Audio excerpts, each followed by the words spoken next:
I want to show all the craziest gaffes and biggest moments of Kamala Harris's interview with Bret Baier. I'm also going to give my overall reaction of the interview, which was so insane after. So without further ado, here are my top moments from the interview between Kamala Harris and Bret Baier.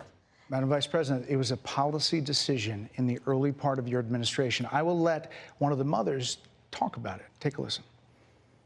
Because of the Biden-Harris administration open border policies catch and release, they were enrolled in the Alternatives to Detention program. This meant that they were released into the United States.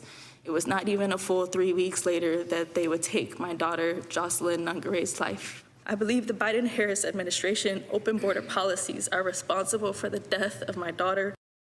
That's the early days. So do you owe them an apology is what I'm saying. I will tell you that I am so sorry for her loss. I am so sorry for her loss, sincerely. But let's talk about what is happening right now with an individual who does not want to participate in solutions. Let's talk about that as well. But do you want to answer in her? all fairness, I told you, I feel awful for what she and her family have experienced. Madam Vice President, more than 70% of people that is tell about pollsters, turning the page on rhetoric that people are frankly exhausted of, Bret. More than 70% of people tell the country is on the wrong track. They say the country is on the wrong track. If it's on the wrong track, that track follows 3.5 years of you being vice president and President Biden being president. That is what they're saying, 79% of them. Why are they saying that? If you're turning the page, you've been in office for 3.5 years. And Donald Trump has been running for office. But you've been the person holding the office. Come on.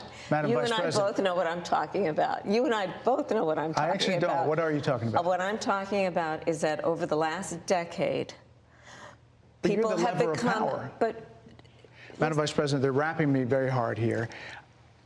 I hope you got to say what you wanted to say about Donald Trump.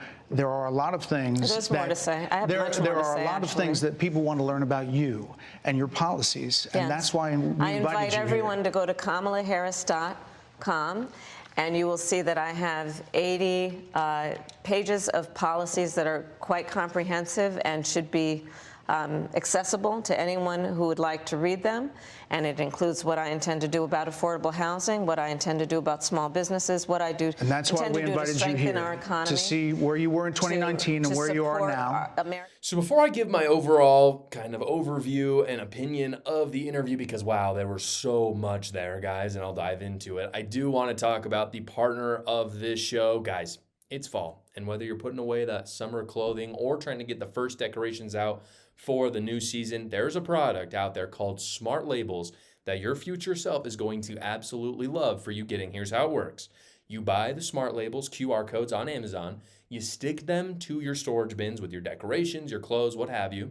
Download the Smart Labels app, scan that QR code that you just put on the bin, and then you can catalog all the stuff going into that bin with a name, a description, as well as a picture. Then months down the road, you're going to thank yourself when you're looking for that thing that you know you stored somewhere, but you don't know where.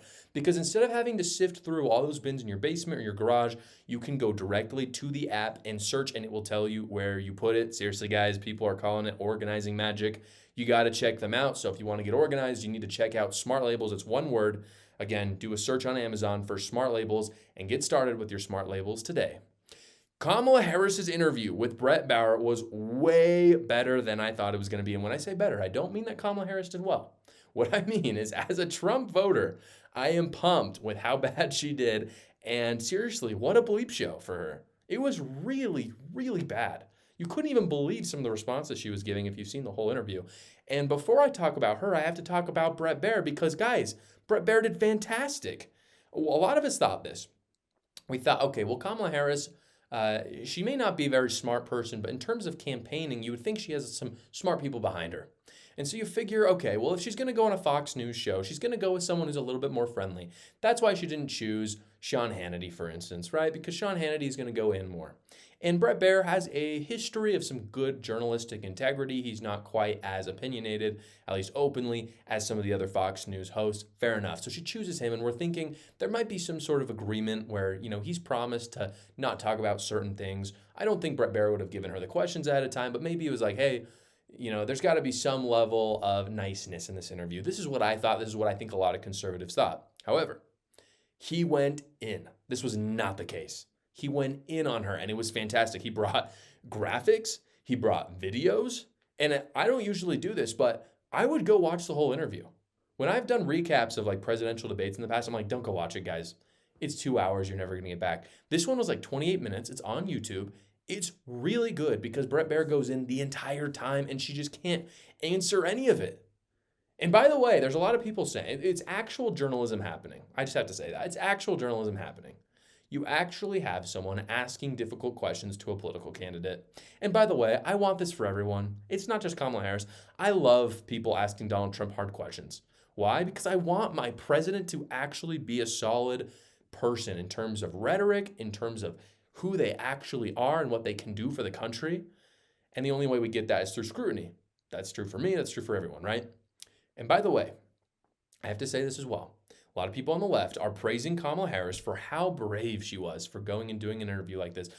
Obviously, they don't talk about Donald Trump and all the stuff he's done on the other side of the aisle, but here's the deal. Fair enough. Kamala Harris went and did a difficult interview, and I will give her props to that. But here's the problem. She went and did a brave interview with Fox, and then she got destroyed. She got eviscerated. And the reason why is because she doesn't know her own policy. And I don't say this to be inflammatory, but Kamala Harris is just not a smart person. She's just not smart. Like, that's her problem. It's not like I think Kamala Harris is just Satan incarnate. I think she's done some bad stuff. But at the end of the day, she's just not a smart person. She doesn't even know her own policies. She looks like, this is something that literally happened. She looks someone in the eyes, into the camera, and she said, and someone who, by the way, rightfully blames Kamala Harris for her immigration policy and therefore the death of her daughter.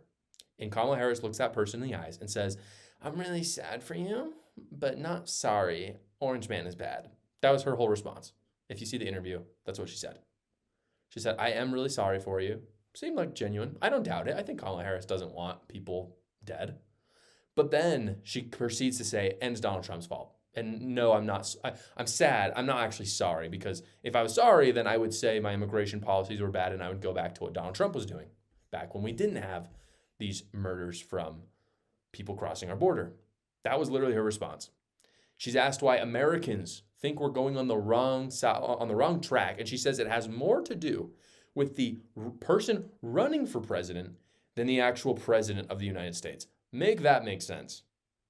Donald Trump, who's running for president, has more to do with the country being on the wrong track than Joe Biden, who is actively the president of the United States, and Kamala Harris, who's the active vice president.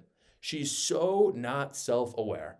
And if she had one drop of humility, just one, and she just admitted to making some policy mistakes, for instance, on immigration, then I think that there'd be a lot of moderates and independents who would vote for her. I think they would see that and they'd be like, that's mature.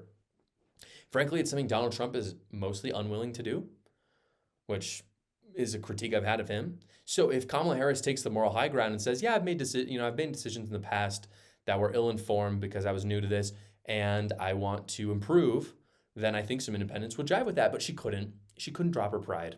She just can't. So the interview was really great if you're voting for Trump like me. Here's the most infuriating part, though. So that's the happy part. I mean, I'm happy about that. Here's the infuriating part.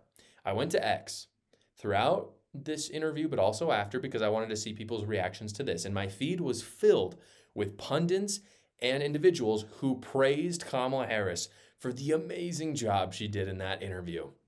How do people like this even exist, guys?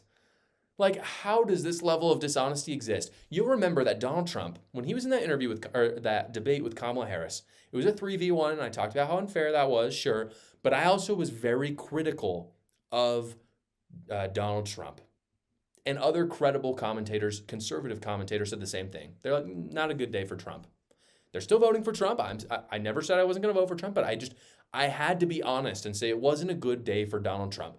And fortunately for us, there were a lot of people that said that on the right. And I think that's a good thing because it's honest. The people on the left, though, could not do it. They could not do it. And the only good news was that their comment sections were filled with people from the middle to the right who were openly mocking them for that level of dishonesty.